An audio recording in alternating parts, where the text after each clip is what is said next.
नमस्कार। प्रश्न बैंक हल कक्षा 9वीं विज्ञान में पढ़ेंगे। अध्याय 1 हमारे आसपास के पदार्थ। सही विकल्प चुनकर उत्तर लिखिए। पहला है पदार्थ की कितनी अवस्थाएं होती हैं। पदार्थ की 3 अवस्थाएं होती हैं, तो यहाँ पर आ जाएगा ऑप्शन नंबर ब सही है।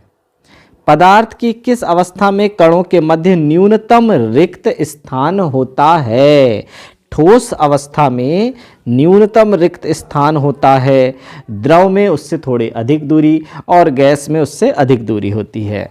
फिर तीसरा है पदार्थ की किस अवस्था में किसी वस्तु का एक निश्चित आकार, स्पष्ट सीमाएं एवं नगण्य संपीड्यता होती है। किसकी होती है? ठोस की होती है। ऑप्शन नंबर अ सही है।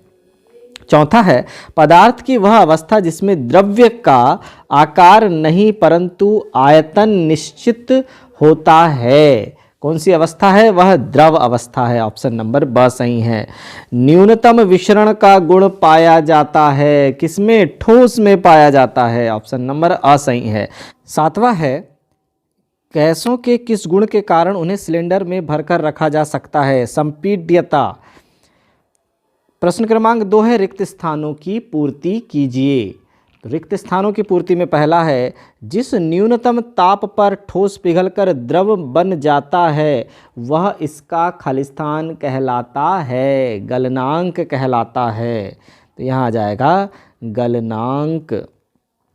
फिर लेते हैं दूसरा, बर्फ का गलनांक खालिस्तान केल्विन होता है। कितना होता है? 373 केल्विन होता है।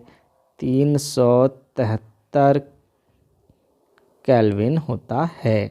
जल के कणों की ऊर्जा खालिस्तान केल्विन ताप पर बर्फ के कणों की ऊर्जा से अधिक होती है। कितनी हो? 373 डिग्री केल्विन पर बर्फ के कणों की ऊर्जा से अधिक होती है। फिर चौथा है ठोस कार्बन डाइऑक्साइड को खालिस्तान नाम से भी जाना जाता है। शुष्क बर्फ के नाम से जाना जाता है। शुष्क बर्फ के नाम से भी जाना जाता है। क्वथनांक से कम तापमान पर द्रव के वाष्प में परिवर्तित होने की प्रक्रिया को खालिस्तान कहते हैं। ऊर्ध्वपातन कहते हैं।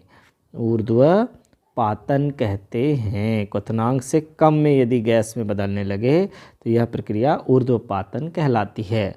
निम्नलिखित प्रश्नों का उत्तर एक शब्द या वाक्य में दीजिए। तो चलिए, पहला है जल का गलनांक केल्विन पैमाने पर कितना होता है? 273 डिग्री केल्विन होता है। फिर 300 केल्विन तापमान का डिग्री सेल्सियस में क्या मान होता है? कितना होता है? 273 हो जाता है परम शून्य ताप, और उसके आगे कितने बढ़ गए? 27 बढ़ाने पर 300 आता है, इसलिए यहाँ पर आ जाएगा 27 डिग्री सेल्सियस। जल का क्वथनांक क्या होता है? 100 डिग्री सेल्सियस या 373 डिग्री केल्विन।